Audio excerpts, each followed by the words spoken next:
បានទេមាសមេបងស្រឡាញ់មិនចោះចាញ់ទូអូនស្អប់ពេលបានចូលសំរងយើងក៏ចាប់ផ្ដើមយ៉ាប់ស្នេហ៍មានវិបត្តិដោយខែឆ្នាំខំស្វែងរកគ្រូទាយទុំនេះថាមិនល្អទោះប្រឹងបន្តក៏គ្មានន័យមានតែเพียงថាបាយតែពួកយើ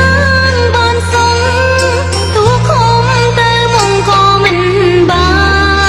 នតោះខែឆ្នាំខុសគ្នាទើបដៃអូនពងរត់ជួបហើយមិនដេចប្រត់យ៉ាងនេះតើកម្មយើងកម្មអ្វីបានជាមាននាងបំបែងឬគ្មានថ្ងៃស្អែកបានជួបគឺព្រោះតែខែឆ្នាំចាំឲ្យកម្មបំបាយទូមានស្អែកក៏មិនបានខំបងហោទាំងភ្នែកជ្រែកសួរដល់ไม่ឃ្លាសាំងមុនគង់គេសុំនាងជួយ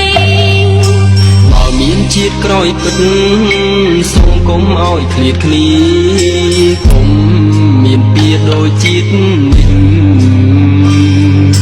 សូមជួបស្នេហាស្មងកុំឲ្យមានអ្នកឈឺសូមជួយ